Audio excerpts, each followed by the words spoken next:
So we're going to get started in about 2 minutes.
David, are you there?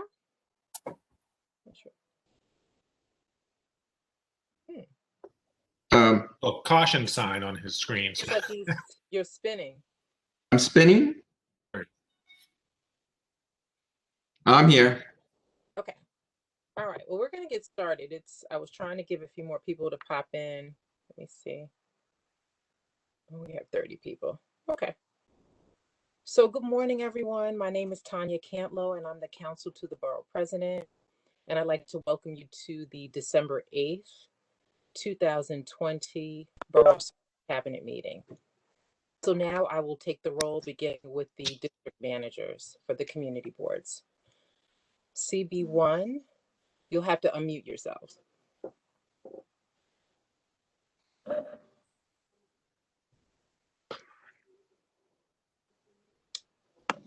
CB1? You shut your computer, the iPad off? Okay. CB2? Present. CB3?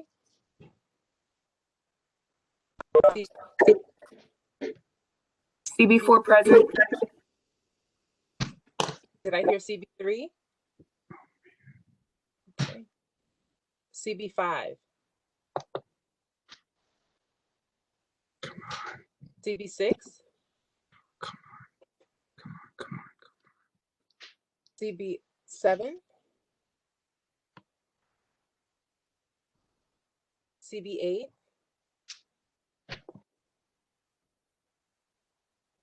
CB9? Present. CB10? Present. CB11? Present. CB12? Present. CB13? CB14? Present. Thank you, Josephine. CB15? Present. CB16? CB17? Present. CB18? Okay. And now I'll start with the agencies.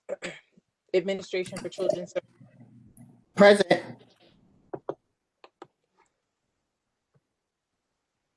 Brooklyn Public Library. Here. Commission on Human Rights. Con Ed.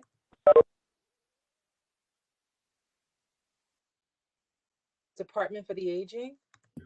Present. Department of Buildings. Present. Good morning. Morning. Department of City Planning.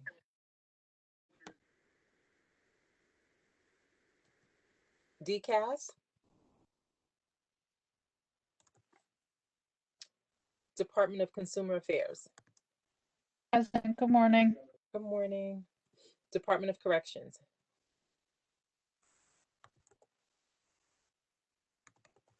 Department of Design and Construction.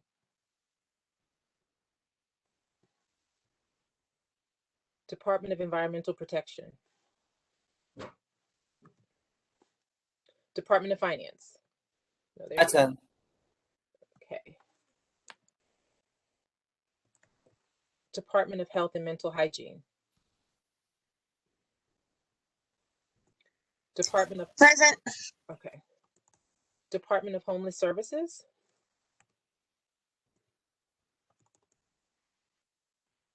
Department of Housing Preservation and Development. Department of Information Technology and Telecommunications. Department of Parks and Recreation. Present. Department of Probation. Department of Sanitation. Department of Transportation. Department of Youth and Community Development.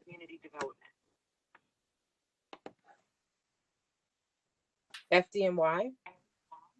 Present. Human Resources Administration. Okay. Any representative from the mayor's office?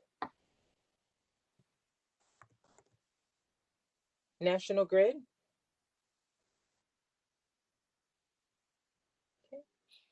New York City Housing Authority. Hi, this is National Grid. Sorry, I couldn't get off mute. I'm here. Okay. New York City Housing Authority. New York City Transit. Office of Management Budget.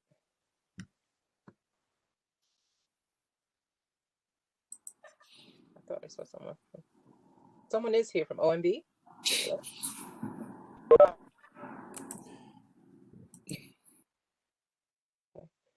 Office of Emergency Management.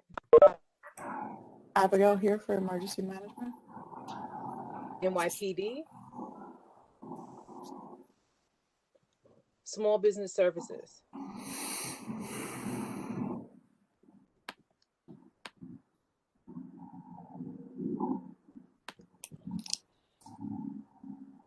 Okay. Okay. Did anyone else join that? Yeah. Any other agency? Tanya, you got Terrence Con Edison here. Oh, hi, Terrence. Okay. Okay. So now we'll turn over to the presentation. I'm also joined today by David Perez, who's our Director of IT. So thank you, David. I can't hear. Can we mute OMB meeting room? Oh, sorry. I may have to get off. I'm representing U.S. Department of Housing and Urban Development, HUD. Okay. Tanya, can you give me rights? Oh, I thought you had it already, David.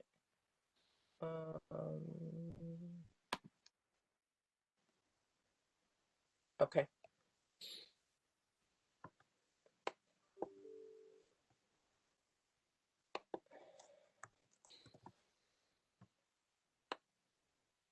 Okay, so our first presentation is Department of Finance, Jefferson. We can unmute him. Are the two presenters for today? Sure. Do you want us to share your presentation? The documents that you sent? Yeah, is it possible you can share the slide on the screen? The one-page slide.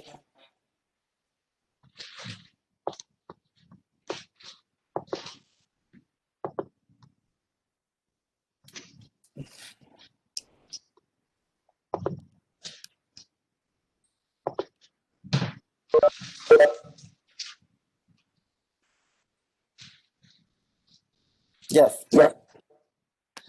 So, good morning, everyone. So, thank you for inviting asked to attend today's cabinet meeting. So again, my name is Jefferson, and also along with my colleague Michael Sharp, who will join today to present just to give you an overview of our agency services, like for the homeowner tax benefit program. So, and also give you some update about the time to renew, because the Department of Finance already sent out the renewal notice for the senior citizen homeowners exemption, and also disabled homeowner exemption, as well as the courageous exemption. So we hope that anyone who currently receiving those benefits, make sure to renew those benefits. All right. So as you see on the screen, I'm sure some of you are already familiar with the exemption program. So today we just go over briefly. So hopefully anyone here today know about those services. Please feel free to reach out to me later. So hopefully we can do additional some partnership collaboration to help more people to in those services. So so as you see on the screen, so this is the first one is the New York City residential property exemption. So we have several exemption programs to help eligible taxpayers. So all the way to the left, you will see. So this one is the clergy flyer. So which I will talk about later. So first, let's talk about the star and the E star on the screen, which is which is affiliated with the number 1 and the 1A. So those are basic star and also like enhanced star. So for basic star, most likely everyone can be eligible, and the enhanced star is for seniors who are 65 or older. So the star is for homeowner whose annual income is 250,000 or less. And the enhanced star is for seniors whose annual income is $88,050 or less. So you cannot combine star and enhanced star benefit. So if you want to apply for star, so you need to go to the New York State Department of Taxation and Finance. And but if you are 65 years or older, so you can upgrade to enhanced star. All right. So the income is $90,550 or less. All right. So the next column is the senior citizen homeowner exemption and also disabled homeowner exemption, which is 2 and 2A. For she is available to owners of 1 to 3 family houses, co-op, and a condo. All owners must be 65 years old or older, unless spouses or siblings. All owners and their spouses have a total combined annual income of $58,399 or less, and then they must reside on a property. So similar to senior citizen homeowner exemption, so we have the disabled homeowner exemption, which is available to owners of 1 to 3 family houses, co-op, and a condo. Same criteria. The annual income is $58,399 or less, and the owner's spouses or siblings living in the house must receiving disability benefits such as Social Security Disability Insurance, SSDI, or Supplemental Security Income, SSI benefit. So for SCHE and DHE, we call she, and he. So both benefits are basically the same. So that can reduce assess value up to 50%. And the applicants cannot be granted both she and he. So they can only get one of them. So she recipients are required to renew their benefit every 2 years. For he recipients, renewal is every year. All right. So next is the veterans exemption. So veterans exemption, that's for veterans, unmarried spouses, or Gold Star parents. And so the veterans contingent on the services of to the country during the period of World War I, World War II, Korean War, Vietnam War, Gulf War, or Iraq and the Afghanistan conflicts. So there are 3 tiers for the veterans exemption that can and are benefits together, including the basic veterans, comeback veterans, and the disabled veterans. So if you are veterans, so you can submit DD-214, DD-214 to determine if you can get the basic veterans or comeback veterans. And if you are disabled, you also need to submit disabled documents in order to receive additional property taxes reduction.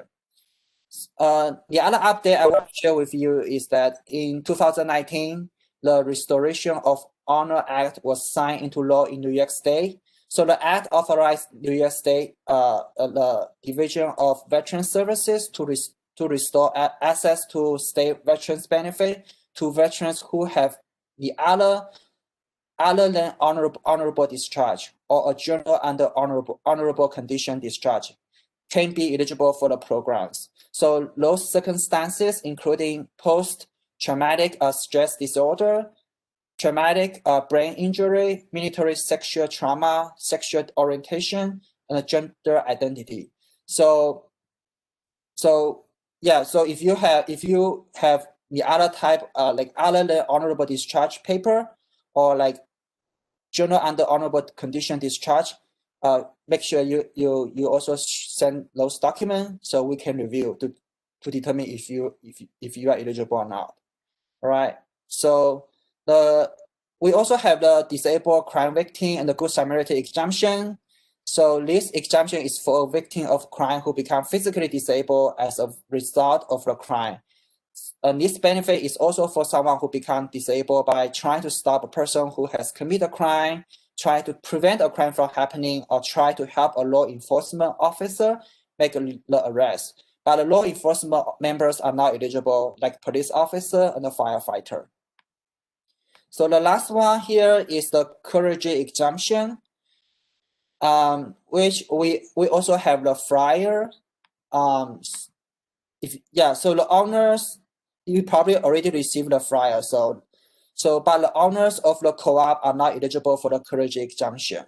So this exemption provides a $1,500 reduction in assess value on the property owned by a member of the clergy. If the clergy member is deceased, unmarried surviving spouses can also receive the exemption. The other thing is that the clergy members do not need to live in the 5 boroughs. They can be the state of New York.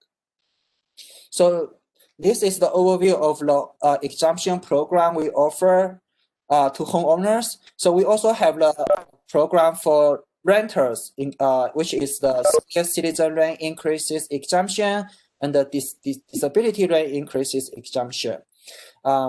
So I'm hoping like by sharing this exemption and the services we offer, we offer at Department of Finance. We please share with your like your network. So we hope that as many people as possible that can apply for those services, especially during this difficult time. A lot of homeowners and the renters are facing significant financial difficulties. So those exemptions will significantly reduce their financial burden. All right, and Michael, I would like to invite my colleague Michael Sharp if he has anything he wants to share. Well, that's a pretty good overview of the benefits. Thank you for having us. We just would like to let you know that these benefits are all available on the Department of Finance website. By going to the website and right under the center logo, you'll see a section that says Ways to Save. If you enter there, you'll see this. You'll be able to see this particular flyer that you have in front of you and detailed information regarding all of the exemption programs. You can even apply online, submit your documents and application online. There's a way to submit questions if you have about the various programs, and then detailed information, FAQs regarding each benefit program, all online. So we encourage you to share that with your neighbors and networks as well. Yeah, I just want to emphasize again, please make sure to renew the benefit. The deadline for those exemption is next year, March 15. So we don't want taxpayer to wait until the last day. So if they can, make sure a review as early as possible.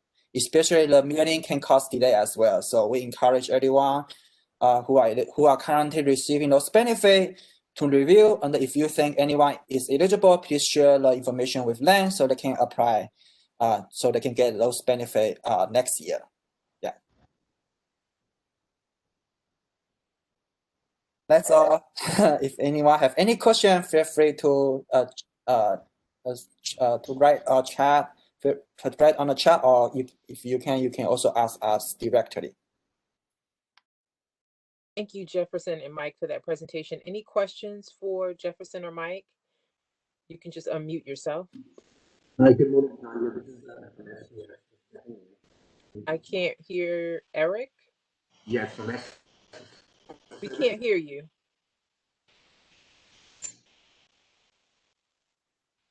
can you hear me now? That's better. Yeah, hi. Just checking in. No, we can't hear you now. No. How about now?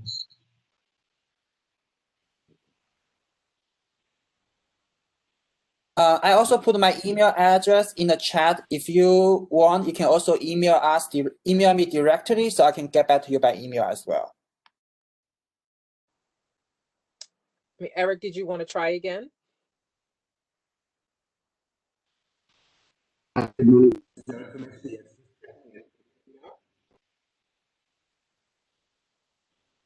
No, I don't think we can hear you.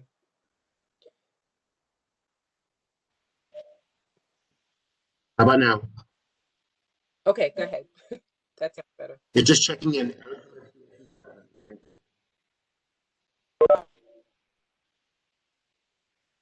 You're checking in from where?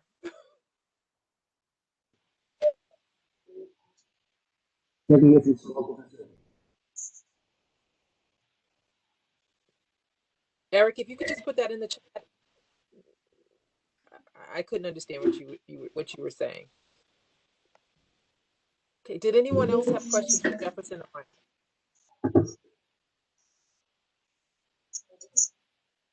Okay. If not, thank you again for your presentation on behalf of Department of Finance. Thank you as well for inviting us. Sure. Have a wonderful day. Okay. So next on our agenda is our fantastic Director of Policy at the Office of the Brooklyn Borough President, Jeff Lowell. So I'll just turn it over to you, Jeff. Thanks, Tanya. Good morning, everyone. First of all, you can hear me? Yes. Okay, perfect. So good morning. As Tanya said, I'm Jeff Lowell. I am the Policy Director for the Brooklyn Borough President, and I'm just about a week away from my 6-year anniversary at Borough Hall. So I've been in the policy department the whole time, and now I'm director. So the policy team is about 6 people. And as you know, Brooklyn is a large borough, not just in terms of size, but also 2.6 million Brooklynites. So it's a lot for 6 people to cover, but we're all kind of generalists and do our best and cover multiple areas. Today, I'm going to go over just some of the general categories in policy that in some of our most recent initiatives, and probably more of the larger issues, like the borough-wide issues, as opposed to the hyper-local, so that you don't have to sit through a presentation about something that doesn't affect your particular neighborhood. And you know, policy obviously ranges from longer-term initiatives, stuff we're trying to work on over multiple years, to reacting to current events as they happen. So it kind of can jump around a little bit. So I'm going to give a quick overview, and I'm happy to try to answer questions at the end. I don't know if this is the forum. I'm not sure how this runs to debate particular issues, but I'm also happy to discuss offline, or more likely connect you to the person in our department who works on that specific issue We love input. Our governing philosophy is that the more input we have, the better policies we can generate, right? So happy to discuss here or offline and connect you to whoever this person conversation. So David, you can go ahead and go to the next screen. So as you can see, kind of large categories I'm going to discuss today. And yeah, just go on to the next one, David. So obviously, the COVID-19 and health is one of the biggest issues our team is facing right now.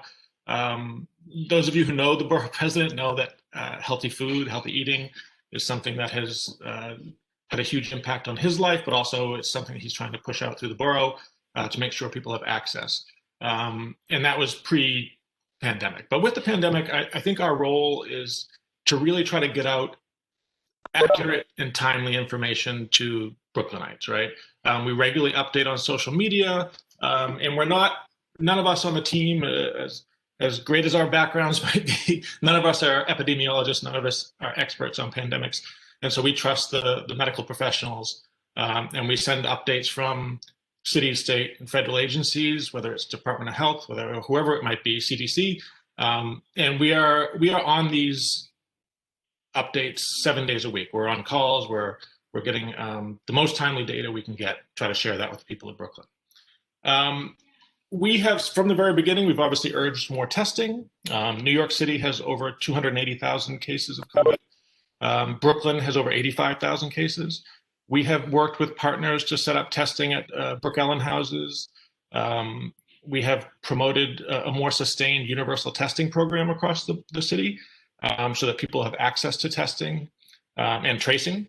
And we've also tried to contribute to making sure people have access to the resources, right? We've given out somewhere in the neighborhood of 315,000 face masks, close to 30,000 pairs of gloves, protective clothing, goggles, all sorts of other things, both to medical professionals and just standing at subway entrances, handing them out to people. Also, we've been trying to provide access to healthy meals, over 3,000 meals with our partners that we've given out to those in need. And I think in Thanksgiving, we gave away over 50,000 pounds of fresh produce to people. That was a partnership with the Brooklyn DA, Wegmans, Metro Plus, National Grid, Ponce Bank, and UA3. So those are the types of things we've been trying to do during the pandemic. It's information sharing, it's access to resources, and it's just trying to general healthy lifestyles. Kind of moving on to housing. So obviously a large subject. We've been trying to work for universal Wi-Fi at homeless shelters. This is our most recent initiative. It's a lot easier to improve your circumstances if you have access to resources. But not just Wi-Fi, we've also worked with, we just recently launched in partnership with Brooklyn Community Services, the first of its kind mobile shower bus to serve the homeless community. It's taken us years to get this up and running, but it allows not only for basic hygiene, but also for peer counseling, housing resources, and employment resources for the city's homeless population. We've also worked with, we partnered, this is a little while back, not as recent, but HeatSeek to put devices in apartment buildings that can monitor whether the heat's on or off. There were lots of reports of landlords acting in bad faith, turning on heat when there was an inspection, but then turning it off again after. So we partnered with them to try to reduce those types of bad faith practices. We've also argued for rent relief during the pandemic. A lot of people have lost jobs, need help and economic help, and so we have been pushing for some sort of rent relief during this. We've also argued for no more tax lien sales, certainly during this pandemic, but just in generally, the tax lien sale program has been problematic for the borough president. We've been arguing that it should end. And more recently, the widespread lead paint problem in NYCHA. And the borough president has recently called for rent relief for NYCHA residents who are dealing with lead paint. David, next.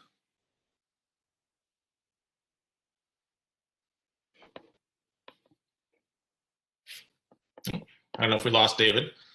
But I'll just go ahead and keep going. No, I'm sitting here. I'm getting it. Okay. Yep. Next topic is transportation. One of the things that the borough president has been working on for years is expanding bike paths around the borough. Those of you who know the BP also know that he often does bike to work and has done a lot of initiatives around that. Most recently, we helped to create a new protected bike lanes on Flatbush Avenue, recently opened, and trying to make streets safer for all New Yorkers, and including, during this pandemic, a lot of people have been adopting cycling as a way to get around the borough.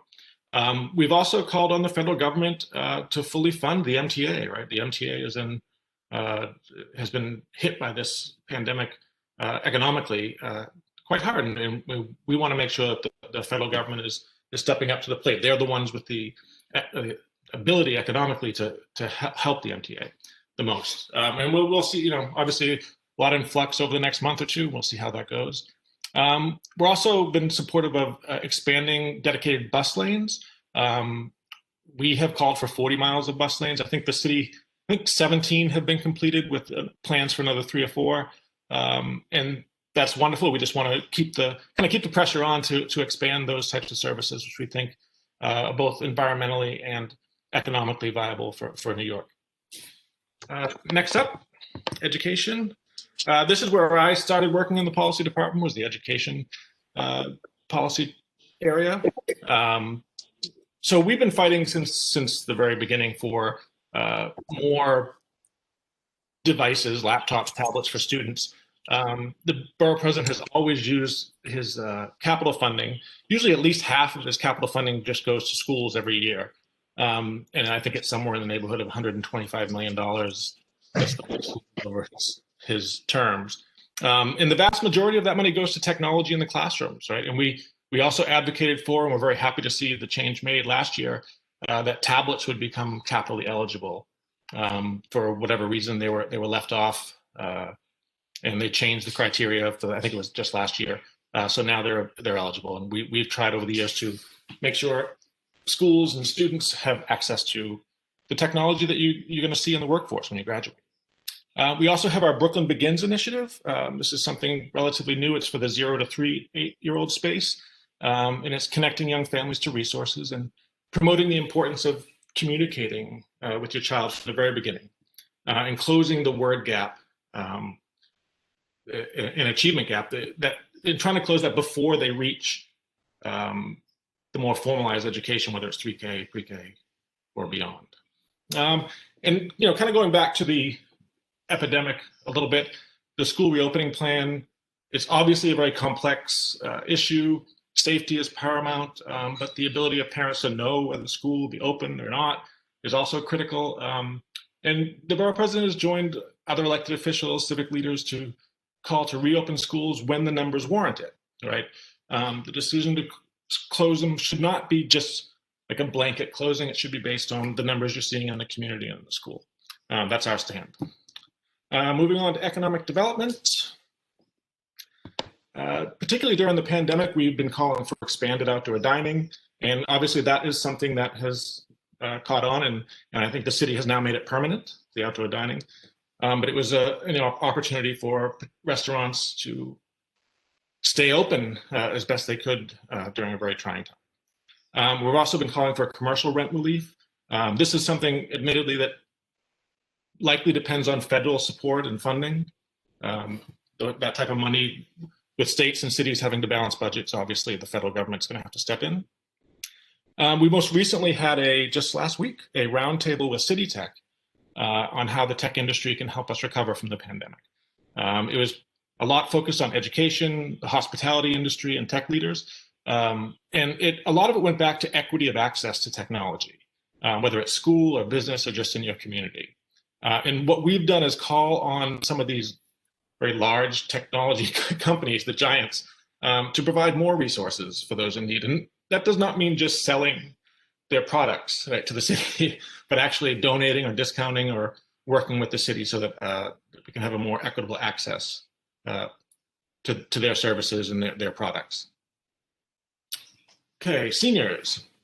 So we did call for an investigation by the state into a refusal to reimburse critical programs at social adult daycares. Many seniors rely on these programs, not just for social interactions, but also services as well, connection to services. And that funding needs to be protected, not caught up in bureaucracy and dotting I's and crossing T's. We need to make sure it's more critical than ever that our seniors have access to these services. And this kind of follows up we did an age-friendly report based on a survey that we did in partnership with the New York Academy of Medicine. And the results of that survey came out with 30 recommendations on how to make the city more suitable. About of New Yorkers who are 65 and old live in Brooklyn. And they covered multiple areas: outdoor spaces, transportation, housing, social participation, civic participation, employment, et cetera. And the recommendations range from more benches in public places to better lighting in public places to expansion of the Fair Fares program. So Nan Blackshear, who I'm sure many of you know, she works on our senior policy issues, and she's putting together an age-friendly task force to work on these recommendations. And I know she told me last night, knowing that I was talking to you today, she would love to work with all of you to help move some of these recommendations forward. The actual survey results and report are on the Borough President's website. It's brooklyn-usa.org, if you don't know already. And if you look under reports, you'll see the age-friendly reports. Energy and environment. Most recently, we have called for a halt to the North Brooklyn pipeline. We're happy to see that the mayor joined the call the other day. We also have been reset. Our Renewable and Sustainable Energy Task Force is something we've done. I think it started just before I arrived at Borough Hall, and I took it over when I came here. We try to bring all the major players in the energy and environmental place into the same room and go over different issues. We've worked on various things from passive house into the building codes to just better recycling, organics recycling throughout the borough. And that will continue. It's been a little bit of a hiatus during the pandemic, but we will bring it back virtually in the next few months. And we also were very happy to receive a grant from NYSERDA for the Clean Heating and Cooling campaign to promote air source heat pumps in the borough. We have two teams out there working in, if you haven't met them yet, you have New York City 2030 District is working in districts 2 and 6, and it's a Haim Gross. And Sensible House, Julie Liu, is working in districts 3 and 17. So if you haven't heard from them and you're in those districts, please reach out to me. I'm happy to connect you if you're interested in learning about the program and how we can help people convert to air source heat pumps. Timely this year and coming up, voting and elections. We, from the very beginning, we happy to see early voting. We called for an expansion of those voting hours, but also uniformity of those hours. To have different voting places have different hours can be problematic when you see what hours are in one place and you try to go to another place, and it can't always work out. So we definitely got the extended hours. I don't think we ever really got the uniformity of the hours by the end of it, but really happy to see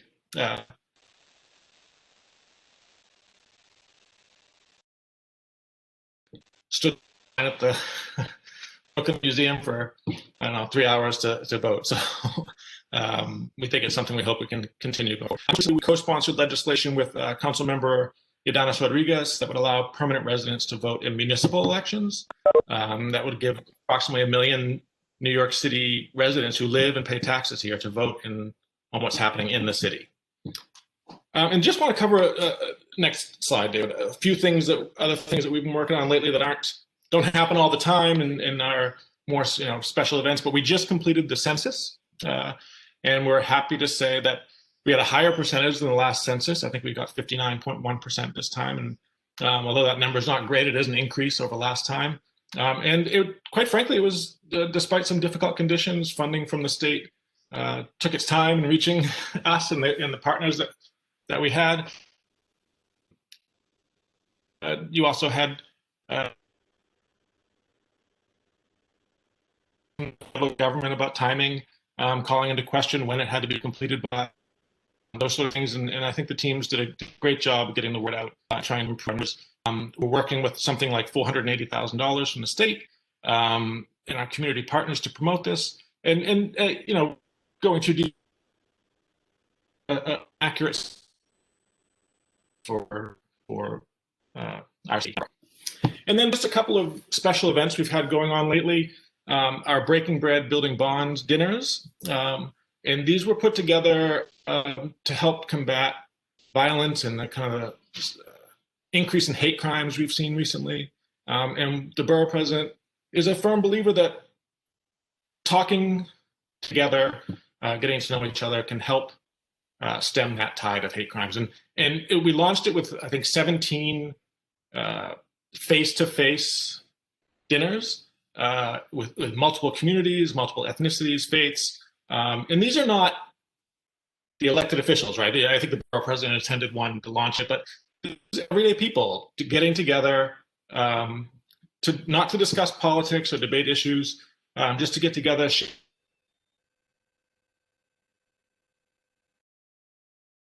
We've continued doing these virtually. I think we've done 34 so far. 192 people have signed up to host one of these dinners, and some 400 people have registered to attend.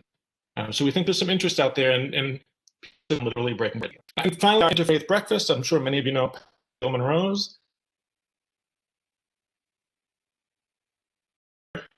But it's over 200 clergy leaders, and this year I think the topic was the role of faith in the global pandemic and the changing political landscape.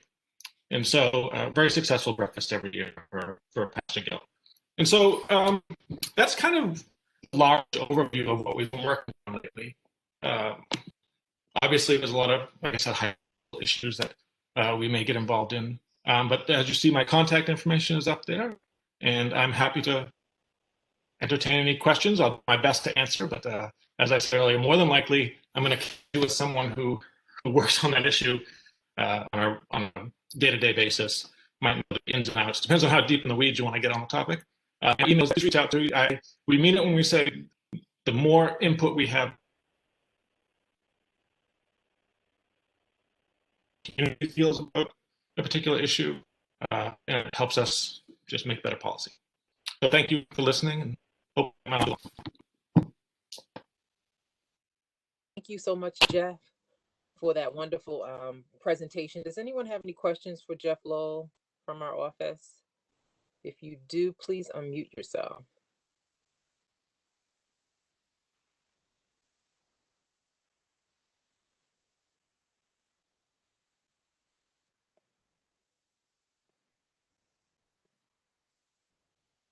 Let me just check the chat, see if there's anything there.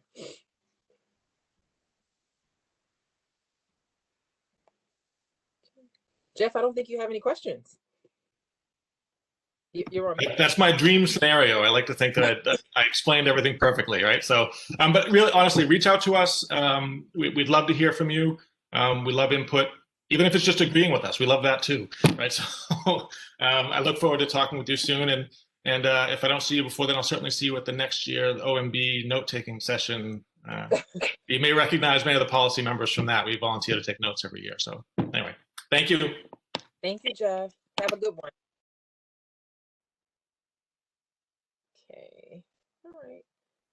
So the next part on the agenda is really to go through, get agency updates. I know generally we meet with the agencies quarterly. So I'm just going to go through the agencies, and as I call you, if you can just unmute yourself and give us an update, if you have one from your agency. So I'm starting with Administration for Children's Services, if you're present. Yes, we're present. Really no new updates at this time, but the ACS has been, social distancing, making sure that they're following all the guidelines, trying to make sure that the families are still serviced. Yeah, so basically that's it, and just taking measures to make sure that everyone is safe at this time. Okay, thank you, Loretta. You're welcome. Brooklyn Public Library. Hi, good morning. Good morning. Hi, good morning, everyone. It's Nyla Rosario here with Brooklyn Public Library. I'm actually joined by my colleague, Mike Fieni, so just want to acknowledge that he is here from our team. First of all, I want to thank Tanya for the invite, and also I want to thank all the community boards that attended our resource briefing last month. It was really good to see you all. I'll start off just by a little recap. I'll talk about, where we're up to now for those of you that weren't able to make the meeting. So we are offering grab and go service at over 23 locations about. So basically, patrons have access to our lobbies for quick transactions. People will be able to do hold pickups as well as return books. Will have bins available at most locations. We are requiring that both patrons and staff wear masks, and all the materials that are going to be checked out during this time are not going to accrue fines, just for the time being. So I just want to let you guys know that. And the second thing I want to talk about is actually a fun new initiative that we are launching this year. So in celebration of Juneteenth 2021, what we're going to be doing is we're going to be releasing a limited edition library card that's going to be celebrating Black culture. Hopefully, we will be partnering with the Borough President's office on this, as well as community boards. So the plan is that from January 3rd to the 31st, we're going to be inviting artists to submit designs for a new library card. And we'll talk more about that in details. The design then is going to be reviewed by a panel of BPL staff and community stakeholders, and the selected design is going to receive a $2,000 stipend for their work. This is going to be a limited edition card that's going to be released in summer of 21. The Maycon, it's going to be available at all the libraries that are going to be issuing library cards. But I do want to highlight that this is a proposal that really began from community boards. So Community Board 3, the Arts and Culture Committee came up with this, and we're really grateful for, I don't know if CB3 is on, but their culture committee, Wendy and TJ really did a great job in bringing this idea to us, and now we could, we hope to launch it borough-wide. So we ask that all community boards, I'll be reaching out to you with more details about this, but we'd love you to partner with us on this. We need to get the word out to get artists to know about it. And of course, once the card is out, we're going to need you to help us promote it. So that is all I have. I don't know if there are any questions, but I don't know, Tanya, if you want us to take the questions now or later. We could take questions now for you now, if there are any questions. Sure, no problem. Hi, it's Sean Campbell from CB14. And first of all, I just want to say I love you, Nyla, and I love the library. And I just wonder if I'm going to do a little Oliver Twist routine because I want more.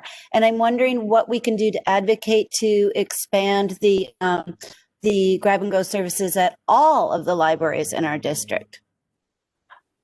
So thank you, Sean. Always a big library supporter. Thank you. We are actually working on that. I don't know right now what I could do. I don't know, Mike, if you want to chime in a little and talk about where we are now and where we're going. In terms of library service, we're expanding the number of locations that can receive books, even if you can't check out books. Almost all of our locations, people should be able to return books at in the very near future. We have a locations map on our website that kind of shows the different levels of service. But we're looking at both expanding the number of locations for grab and go, and when the public health situation allows, doing more inside those locations too. So we could be in touch more to talk about that. And for those of you that don't know Mike Fieni, he is the Director of Community and Government Affairs at BPL. And what I'll do is, I know that in the briefing, we shared a resource page that, will be updated. So I can share that again in the chat.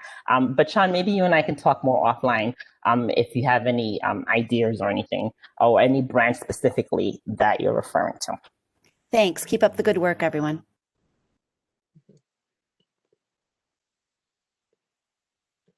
Thank you again. Commission on Human Rights.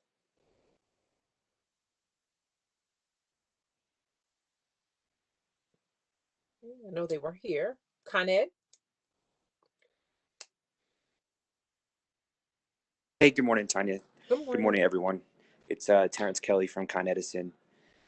We have a lot of resources available for residential customers, commercial customers, small businesses, and special populations that may be important throughout the winter season, and especially during the COVID response.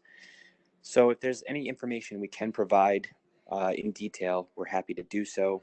I know it's a lot of information, but we do have a pretty extensive catalog of customer outreach, collateral, and resources to make available that runs a spectrum from payment plans to energy efficiency to just emergency preparedness on our end. So we love to keep tension on the line and keep a line of dialogue open with the community boards. And you certainly have my info in the chat box. But if there's anything else we can be of service to through Borough Hall or through the community boards, just reach out, and we look forward to our continued work together. Thank you, Terrence. Any questions for Terrence? Martin? Yeah, I just wanted to acknowledge that Con Ed has been very helpful to parks. We had a couple of crises in the past year where we lost power at a specific spot or whatever, and Con Ed has been amazingly responsive to us. I just wanted to give them a shout out. Thank you. Department for the Aging. Good morning, everyone. Good morning. Hi, Tanya. I'm so glad that we are all able to meet. It's been great to see the district managers over the course of this pandemic, but not to have this forum. I've kind of missed it. So I just wanted to let everyone know that we continue to provide virtual programming at our senior centers. We're engaging each and every day with our seniors through telephone calls, through exercise programming, all of this again virtually. We know that they're missing their sites, but we're not yet ready to return. There are definitely plans, there are discussions, but we do take our guidance from the public health officials. But I do want to let you know that right now you do have an opportunity to reply or respond to the Department for the Aging's annual plan summary, which is on our website. Every year we have had a public hearing, and we've had the support of some of the community board managers. They've attended, they've testified, they've responded to whatever our goals and our plans are within the aging network over the period of a year. This plan is a 4-year plan, and the annual plan summary right now is for the period of April 1st, 2021 through March 31st, 2022. We are required by the New York State Office for Aging to develop a plan, to put it out there for our stakeholders and to get feedback. If they're not going to respond to the plan, just give us some feedback doing with senior services in your district, in your community. We'd love to hear it. So deadline, and I'm glad we're in this week, because the deadline is Friday to respond to the annual plan summary. You can find it on the website at www.nyc.gov/aging. And you'll look under reports, find annual plan summary. You'll email testimony@aging.nyc.gov. And my team, our government affairs team, we're reviewing and we're summarizing these testimonies. So if you can, try to get it in before the end of the week. I know that you've got a lot of great programs, you've got comments, you've got things you'd like to see the department do even better, you've got thanks you'd like to give us.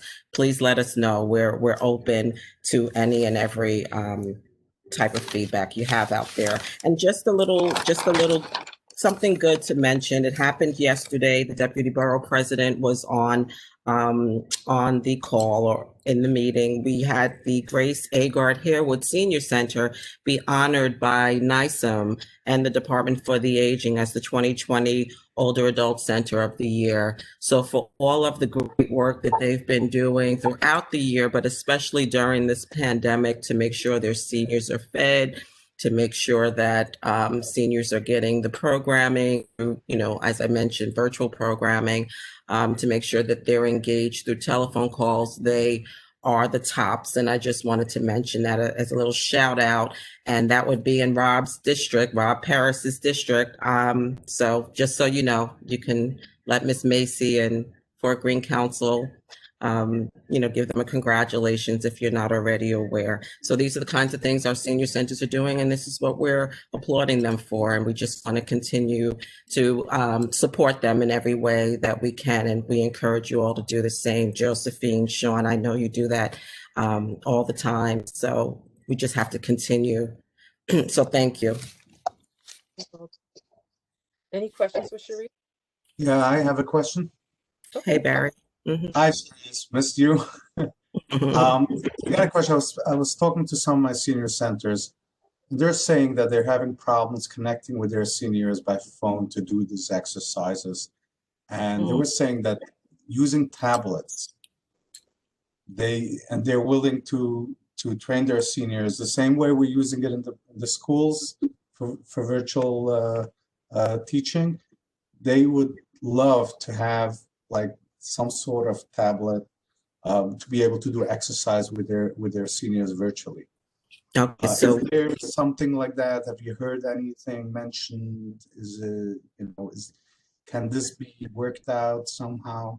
Because it just doesn't work. It's not. The tablets themselves are not working on this whole virtual programming. Right, doing exercise by phone, they say, is not by phone. Yeah. Okay, so let us have a conversation offline. I'll have to connect you to our Bureau of Senior Centers, Community Services actually, but since the program officer should be the point person for that particular center, I'll make a connection. So email me or call me. I'll give you the number in the chat. Okay. All right. We'll talk about it. Do you guys have any idea of do you have a target date of when the senior centers will open back for in-services? No, because according to Executive Order 100, we are not allowed to assemble. We can't have meetings at the sites. We can't do any of that. That order has been lifted. And again, there are plans, there are discussions, because who knows when this could possibly happen. So we do have to have some strategy. And there are discussions, but again, we have to take our lead from the public health officials. And until they say it's safe, it's not safe for anybody to bring their seniors into the system. Since there is a plan for vaccine come to New York, and that the elderly will be first in line because they're the most vulnerable to get vaccinated. Is there a plan? Does the agency have a plan of how to do this? And so to ensure that the senior centers can open up as soon as possible. I'm sure there are discussions, and this is to be determined and to be discussed. Definitive answer at this time. But I will certainly send you the telephone number. I'm going to send it to you now, okay? My mobile number. Thank you. You're welcome.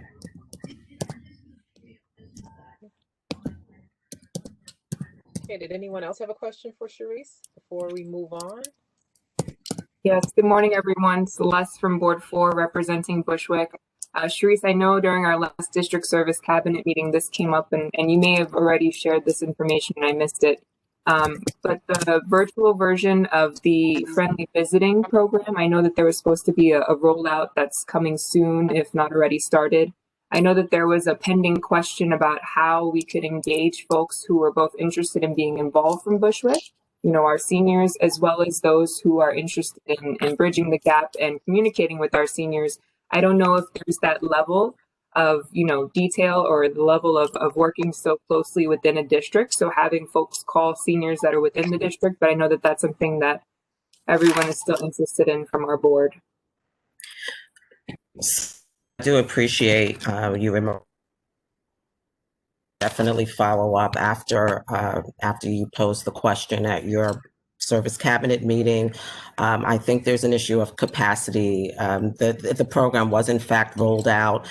I do know that they've reached some target goals, and I will certainly circle back and find out if there's any more interest in trying to do something in the format that you've described. But I know we've been recruiting volunteers, but I have to find out where they're at this time. I don't know how much more outreach they're really interested in at this moment, but I will certainly find out. They might have, reached that number, that safe number. But the program that she got is Friendly Voices, and if senior is not a member of a case management agency, that senior would be eligible to participate because our friendly visiting program is only for case management clients. So they would have an opportunity to engage with a volunteer virtually, telephonically. They would have an opportunity to be part of a peer group. So, it is something that launched last month, and they've really been doing well in terms of attracting seniors and volunteers, but I'll circle back to you, Celeste. I didn't forget. Thanks for the question. Okay, moving to Department of Buildings. Good morning, everyone. It's David Nussbaum. Hope everyone's doing well. Sorry about the video. I have connection issues, so it's either this or nothing. I'm joined by my colleagues, Damaris Falero, Ken Lazar, and Frank Fontana as well. We work every day with our president's office, with the community boards, and with everyone else. So they're on the call as well. Throughout the pandemic, we've been doing business as usual. The big difference is we've tried to limit person-to-person contact, so there's been a lot more services available online and remotely, including plan examination, certain filing things. We added a tremendous amount of capability to be able to do that. Nothing really specifically to report. I know one of the bigger issues recently has been with regard to Local Law 152, which requires gas piping inspections in certain community boards. In this case, for this round, it's community boards 1, 3, and 10. We've had a number of meetings with community board 3. We've provided information where we can. As an aside, I know the city council has taken this up and put in a bill to extend the deadline. I don't think that's been voted on yet, but that's definitely something I know that's out there. So certainly we would have to comply with that extension if that's put in. One thing I just want to bring up, just a reminder to everyone with regard to maintaining heating systems and having, besides of course smoke detectors, carbon monoxide detectors. Unfortunately, there's been a number of incidents, including fatalities related to this. Certainly a very preventable thing. If you could have, this working carbon monoxide detectors in every home. So just an important thing I like to point out at every meeting. Other than that, really, just take any questions. I have a question for DOB. This is not related to anything. I actually had a constituent call DOT regarding they were trying to contact DOB, a mold issue in their bathroom. Who do they contact? How do they go about solving this mold issue in their bathroom? Mold is generally under Department of Health, and if it's a multiple dwelling, I would suggest that you start with HPD first. Okay. That would probably be the appropriate venue for that, and then take it from there. Okay, so HPD and Department of Health? Department of Health, yes. Okay. If it's a structural thing, like the ceiling's collapsing or something like that, because of water infiltration, then DOB could come out and inspect. But with regard to just mold or maintenance, especially if it's an apartment, I would start with HPD and possibly Department of Health. All right, thank you. You're welcome. Any other questions for Department of Buildings? Okay, thank you, David. Be well, everybody. Be well. Moving on to Department of Consumer Affairs. Good morning, everyone. Really nice to hear from folks. Thank you again, Tanya, for having us. I know it's been, well, really cold lately, so hope everyone's warm. Just a brief update. I know we presented last time, so I won't kind of repeat myself, but we do have two updates for folks. One being the New York City's free tax prep. Even though it's December, we are gearing towards preparing to provide the service, and also the recent cashless ban that went into effect November 19th. I almost forgot. I'm so sorry. I am joined by Michelle Belize, my colleague. So Michelle and I are the Brooklyn quote unquote handlers for DCWP. So any questions folks have regarding any of our services, please reach out to us. So I'll go over the New York City's free tax prep, and Michelle will handle the cashless ban. But before I do, just wanted to let folks know two announcements. We have two virtual roundtables coming up. One is tomorrow. It's for domestic workers from 7 p.m. to 8:30 p.m. This is in partnership with Better Balance, Carroll Gardens Association, Hand in Hand, and the National Domestic Workers Alliance. And it's really to provide a conversation about the new amendments to the city's paid safe and sick leave law and what it means for workers and when they take effect. So I'll send around a flyer about more about that. And also next Friday, or actually this Friday, let me take that back. This Friday, December 11th, from 10 a.m. to 11 p.m., we have a virtual roundtable for employers.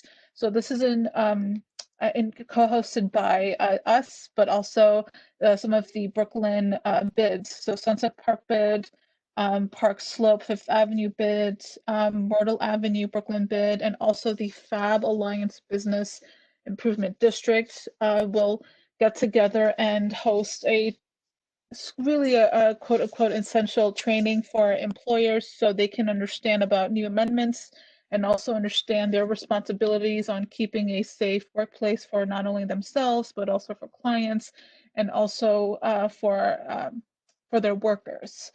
So our Office of Financial Empowerment is gearing up towards free tax prep. Unfortunately, because of COVID, we are not able to have in-person tax prep.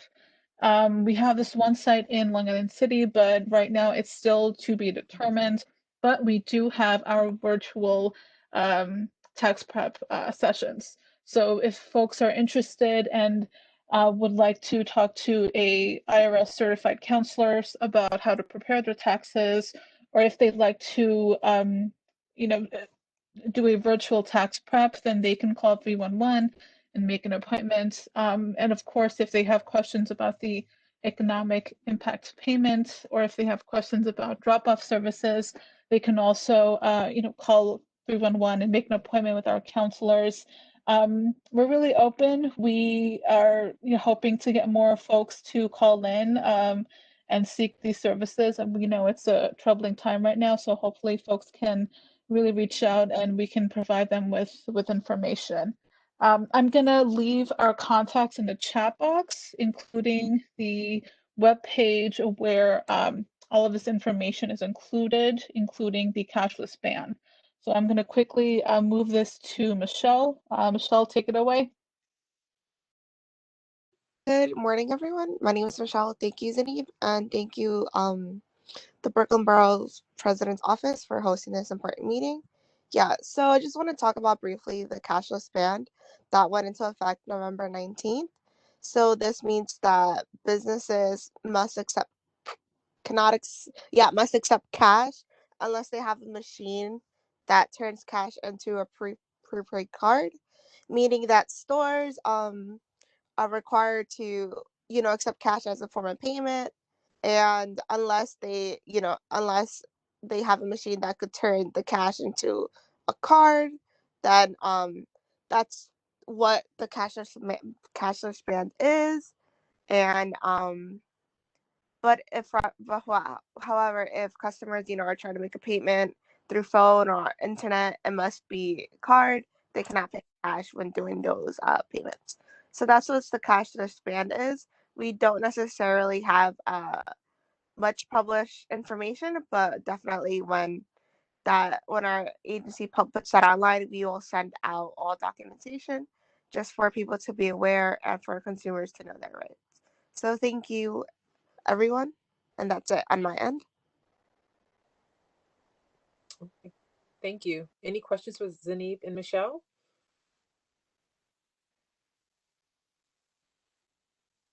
Okay. Who do we have? Hold on one second.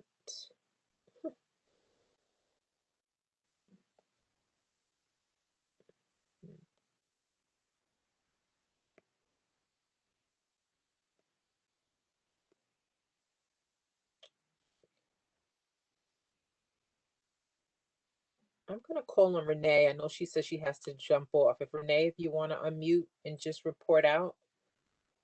Yes, good morning, everyone, and apologies. I have to jump off for an 11 o'clock meeting, but before I start, I just want to wish everyone a happy holiday season and just please remain safe. Nothing really major to report out. I know a couple of weeks ago, almost a month or so ago, we had actually had a virtual meeting with many of the community boards in the New York City area in line with some of the work that we're doing, which is service inspections as well as local law 30. And one of the reasons we were doing it, because we do know that the Department of Buildings has the local law 152 initiative out there, and there was some confusion as far as who owned which particular project. So we had a proactive meeting to talk about that. So I appreciate hearing about that by DOB on the call today. So there is there is a difference between the two initiatives. And so if there's any questions regarding service level service inspections or local law 30 from National Grid's perspective, please do not hesitate to reach out to me. That's really all I have. We continue, to, monitor what's happening in the community. And, we still have our programs out there. I can put in the chat our website that would talk about the different COVID relief initiatives that we still have underway.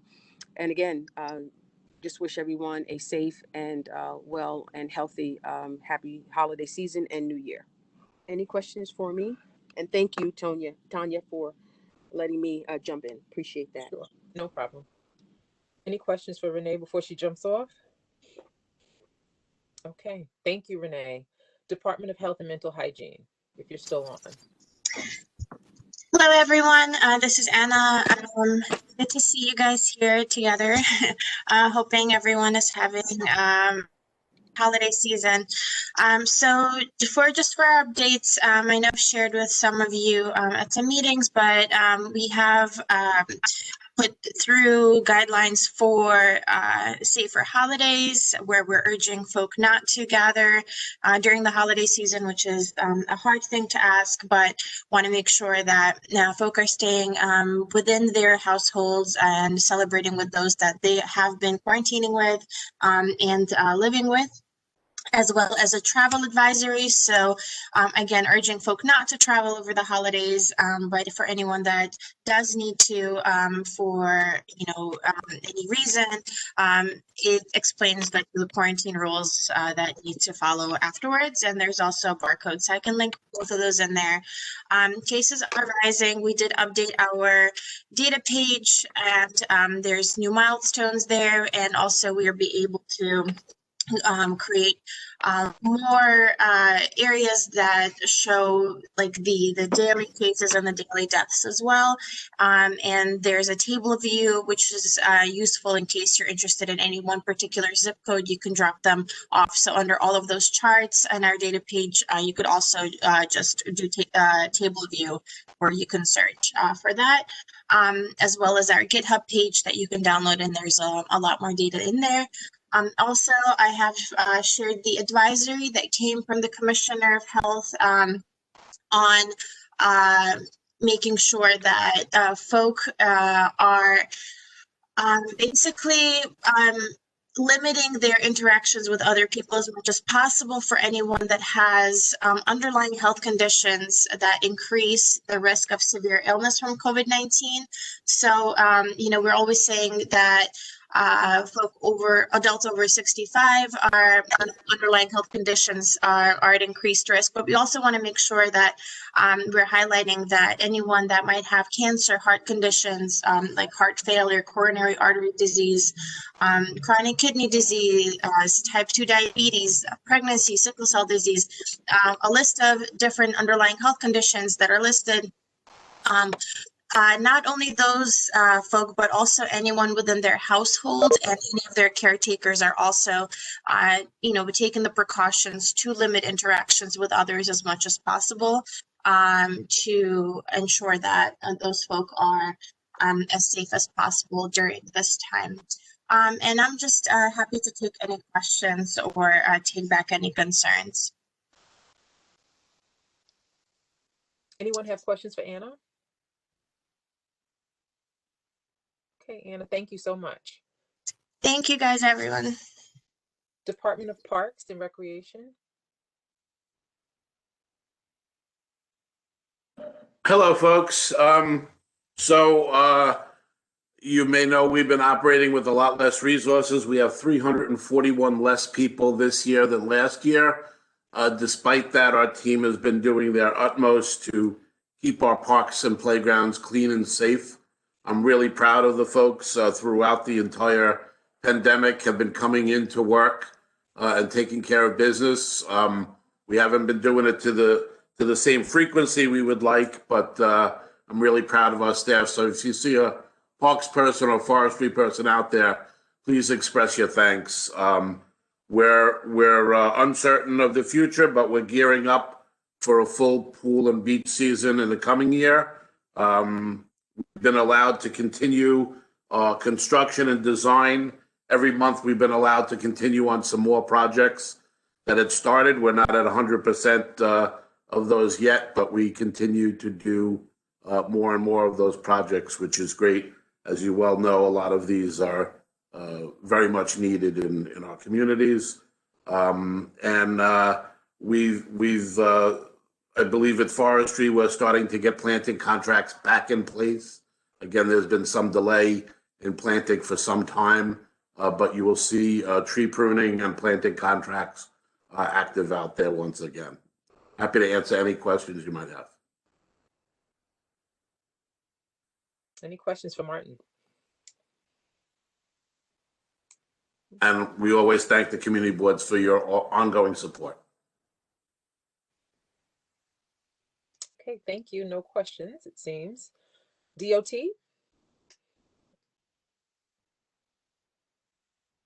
If you're still on. Yes, I'm still on. Good morning. Well, good morning, everyone.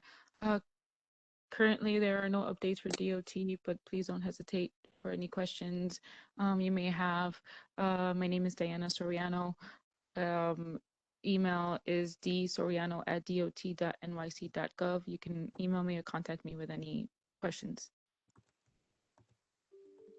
Tanya, it's Sean Campbell. May I ask a question now? Yeah, sure. Absolutely.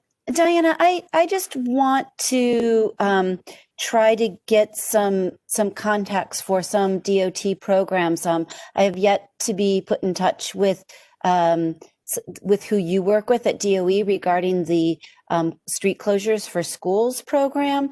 I'm also interested in, and I appreciate the help that I've gotten from Borough Hall in support in trying to get DOT to answer if DOT is not responsible for the infrastructure at dead end streets, who is?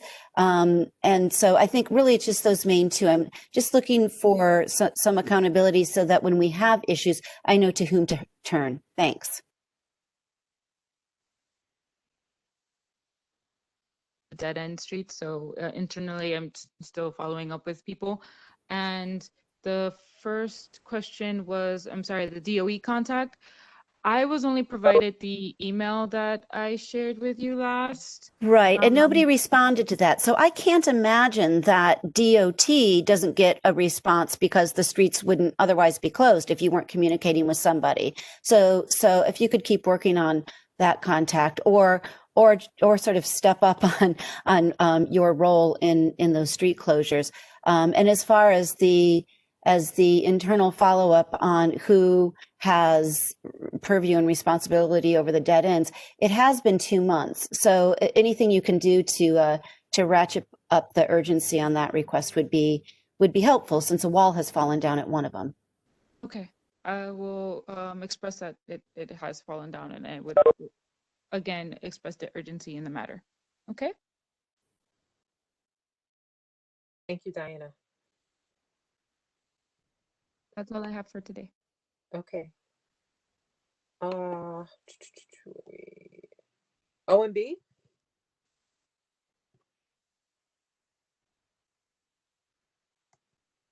You're still on? Okay, if not, Office of Emergency Management.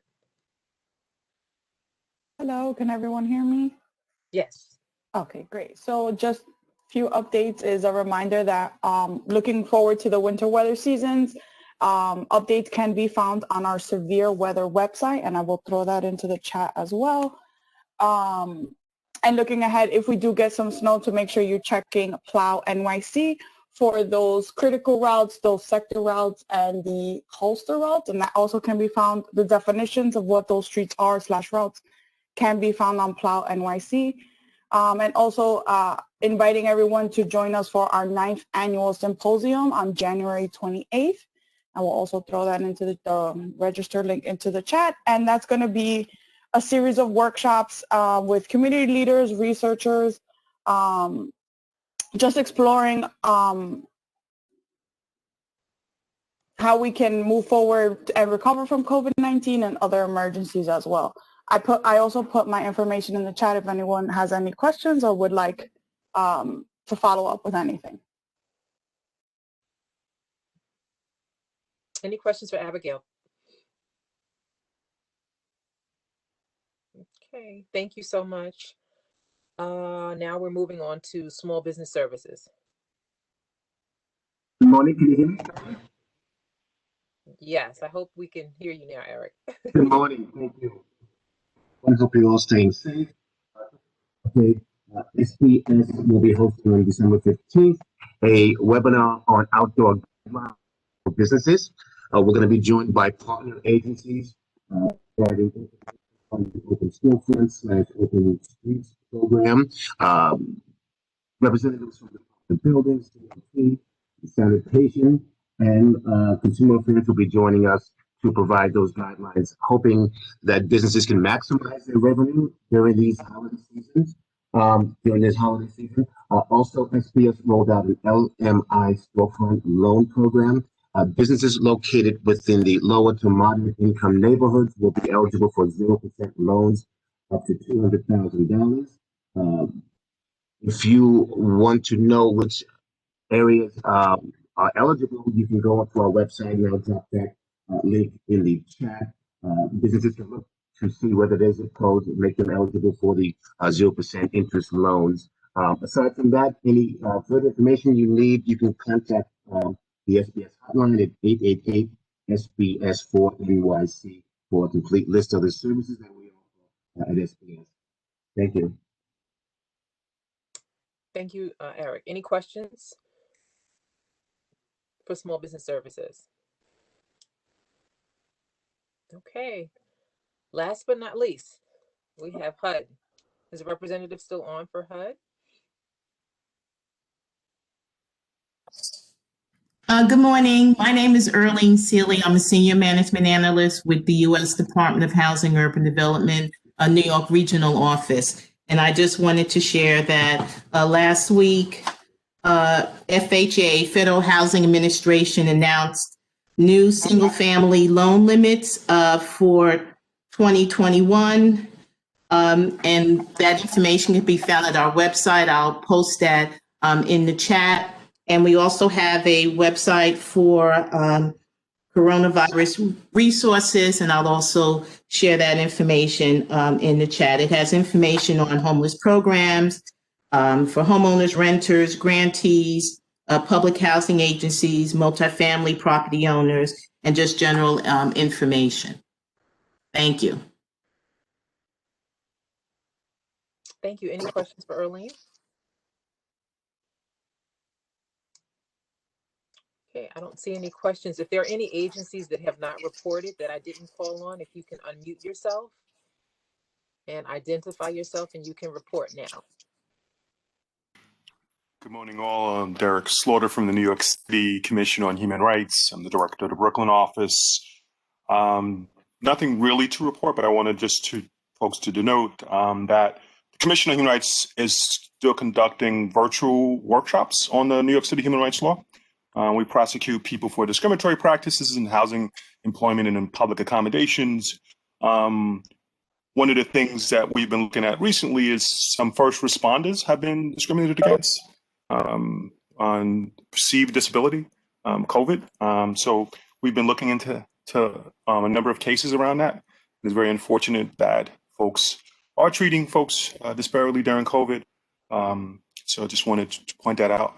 And again, we provide free trainings on the law, and we have a number of, so I'm encouraging folks to visit our website to learn more about the Commission on Human Rights and the different initiatives that we are engaged in.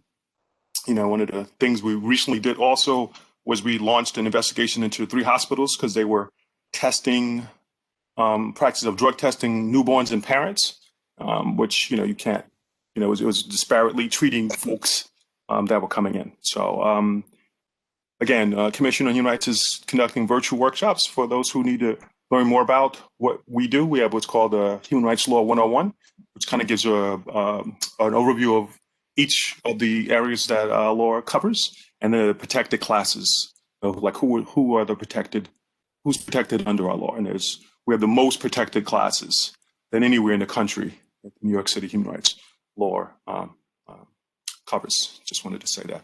And wishing everyone happy holidays and stay safe. Thank you, Derek. Any questions for Derek? Okay, thank you. Are there any other agencies that have not reported that would like to report?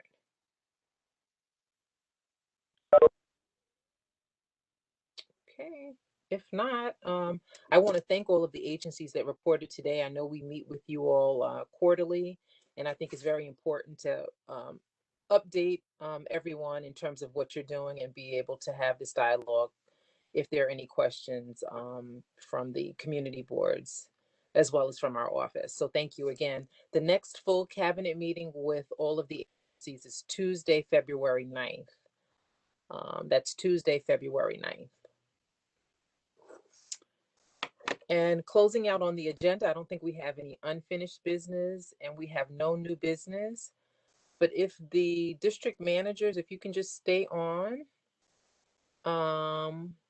we will conclude the meeting. But thank you, everyone. Have a wonderful holiday and please remain safe.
Okay.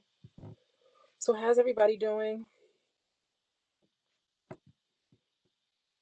I can't hear you. Good, thank you. Good. You're on Good. mute. Yeah. Hanging in there. I know the meeting was long. So first I want to apologize. I mean, I got a lot of emails about the meeting. WebEx sends the invitation directly. So normally I send both. I send the invitation where it's right in your calendar as well as send it in email. So I'll make sure that I do both next time to make sure you get it. So I apologize for that if you didn't get it. But most likely it was just sitting in your calendar, the invitation. I apologize. I was one of those that called. I know. I spoke to Anne-Marie. I didn't look at my Outlook email. I looked at my Gmail and I didn't see it. I didn't dawn on me that it goes to Outlook. That's So okay. sorry But about I that. would send it both. You know, next time I'll do both just to make sure. So my apologies. Anything, any questions, or I know the meeting was long, but I thought I made sure I told the agencies you have to report, you know, like sometimes we'd have the meetings and no one would report. So I think it was good to have them there today. I agree, and thank you, Tanya. It's fine to give a little extra time once in a while to get all of the information. And I find that meetings online just go longer. I mean, just go longer. They do. Everybody's comfortable in their own environment, you know. Yeah. It's I'm just making the adjustment in like my mental preparedness for how long I'm going to be hanging out on the screen in the evening. Right. I mean, but normally when I just meet with you all, we're on maybe an hour or so, you know, but when you have the agencies, it's going to be a little bit longer. Yeah, well, we're the A-team. Yeah. That's right. Exactly. Exactly. So anything going on? I have a quick update. So we have the third district manager working group meeting this Friday at 12. If anyone else is interested, I think our last meeting was really exciting. There were, I think, all 5 boroughs, if I'm not mistaken, were represented. Even if Staten Island wasn't there, I know that they were at least one person was on the email chain. And we had a great discussion about land use training and the need for more extensive land use training for board members, especially new board members or with the looming term limits for board members. Just a lot of concern there. So this Friday, we'll likely just go through a recap of that, our first meeting, some of the issues, and then hopefully start dividing out how we're going to really move forward with this report / list of recommendations.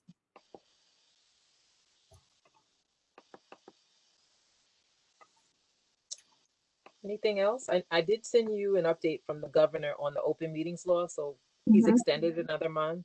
I think until January 1st. Okay. So, you know, I guess that depends on how the numbers, if the numbers continue to go up, I'm sure we may get another extension. Tanya, I wanted to ask you, is there, so some people are falling in love with this whole virtual thing, and I'm not. No. Neither am I. I'm not, but I mean, But I've gotten inquiries from board members mainly because some of them find it easier just to, log in a computer and join the meeting. If after the open meetings law is back in effect and the suspensions are lifted, if there's going to be like a provision in the open meeting law to allow from now on board members especially, to join virtually, or that's not. I'm sure that will happen. We have people who have underlying conditions and things like that, so I'm sure that their accommodations will be made. But I mean, no, I'm talking for the governor. Everybody's vaccinated and COVID is way in the rear view. People are asking now if we can do this, going forward. And I'm not a big fan either, but if we can do this going further for board members that would rather join board meetings virtually than in person. I mean, I would say no. I mean, that's not what the law. No, they're asking if there's going to be changes to the open meeting law. Yeah. I don't know. That's at the state level anyway, Barry. You need to be working at the state level if you need not you. Okay. But I, just encourage the people who are interested to advocate at the state level. Right. That's the governor. And if they provide us funding to be able to do that. Right. Right.